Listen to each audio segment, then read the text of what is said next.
Hi guys, so this is just going to be hopefully a very quick social stratification recap of all of the theories. I'm going to see if I can get through some of them in 5 minutes. Hopefully you can use this in the future as the foundation for all of the theories that we're talking about. I'm going to start with, and I'm going to leave on my board here my sociology seesaw.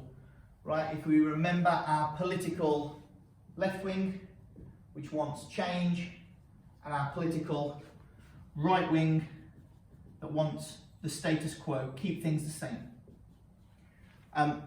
The first one that we are going to look at is functionalism. So this is a quick recap on functionalism. Now, functionalism, there is a C word that we associate with it, just like all of the theories. That C word is consensus. Okay? So consensus is the C word. Consensus means roughly agreement. And the agreement that our functionists think we have is on the norms and the values of society. And you can see it because you're watching this video now. Therefore, functionists would say, well, you agree on the value of education, and the value of education will mean the norm is that you do work that is set, and this is some work, therefore that is why you're doing it. That is why you are watching this video right now. Although, well, there's other things that we tend to value. We value money and power and wealth. We value hard work. We value effort. We value skill. Maybe functionalism would say that the thing that we value most in society is skill, because whenever you get somebody who is most skilled, they seem to live at the top of a hierarchy. Now, this hierarchy, normally we draw it out for social class, don't we? But you get hierarchy for every value that you can imagine. Because there's attractiveness. We value attractiveness. And therefore we have the best looking person in the world award. Because there's very few exceptionally good looking people, like myself. Can't believe I did that on video. There's very few exceptionally good looking people.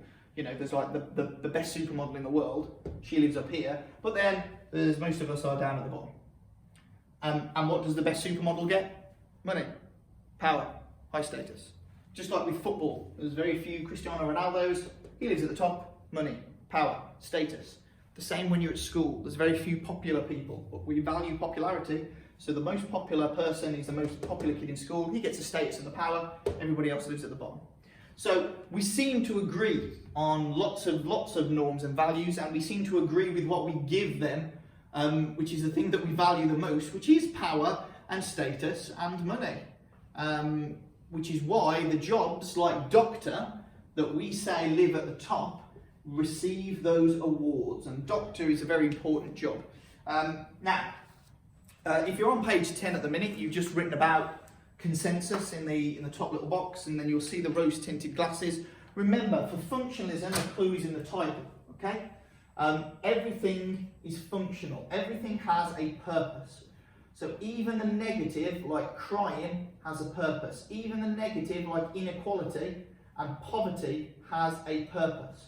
Actually, I can probably put poverty and inequality as two separate points there. So if you imagine, crime gives people jobs. Poverty motivates people to work hard.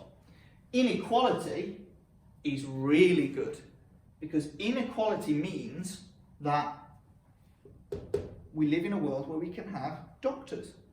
Because there's inequality in how smart people are, according to functionalists, and there's an inequality in how hard people work, according to functionalists.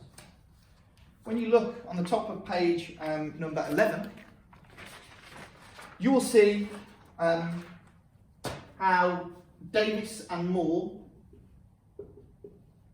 believe society works. And Davis and Moore invent our principle of role allocation. Well, they invent it. It's not really invented, is it? They theorise. They understand that society works on the principle of role allocation. And role allocation basically means skill plus hard work equals role allocation, which is the best job you're suited for. And the best job that you are suited for is not just the best job you are suited for yourself, but it is the best job you're suited for society to function. Hence why the doctor has to be skilled and has to be hardworking. If the doctor is not both of those things, right, then he won't be a very successful doctor. But if he is skilled and if he is hardworking, society will sift and allocate him a role based on his suitability. And if all the doctors are wonderful and do this, then the health service is good and everybody lives. Therefore, it has a function. But if it's wrong, and the doctors are the laziest and the least skilled, then everybody dies, and society wouldn't be functioning very well then. And that is basically the principle of role allocation, and it works because functionalists believe that hard work will get you somewhere, and that in society,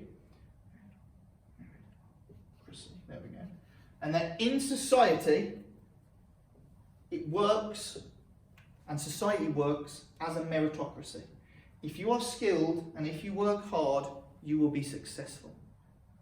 So no matter where you're from, no matter your upbringing, if you're skilled and you're hardworking, you're going to be a success and you'll get allocated your correct role.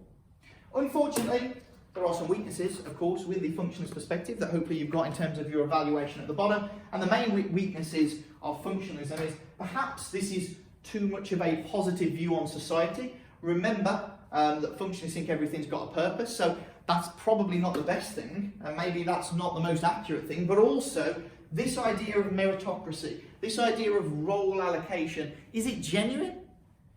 Genuinely, do the most skilled and the most hard-working people get the best jobs? Or is Bill Gates' son, whether he's lazy and dumb, destined to have £500 million in the bank, which he can do with as he wants, and own as many businesses as he wants? Are the rich able to keep their kids in that rich bubble? And does it mean that if you are super hardworking and super skilled, and you are born in the lowest position, in a member of the underclass, how much harder do you have to work to get where you need? And maybe you never get to be a doctor, even though you are capable of it. And that's a weakness. And the main weakness is, do we all have an equality of opportunity? Functionalists would say, well, it doesn't matter because your hard work will get you places. But most of you might say, well, actually, there's a lot of barriers and there's a lot of impacts that come that might affect my chances of getting to this position or getting to the high positions. It might not be as fair and as easy and straightforward as functionalists want it. And the last thing that I've got to do is put functionalism on the seesaw. Functionalism, consensus theory. We live in the best possible world. Why would you want to change it? Functionalism, maintain the status quo. It sits over on the right-hand side.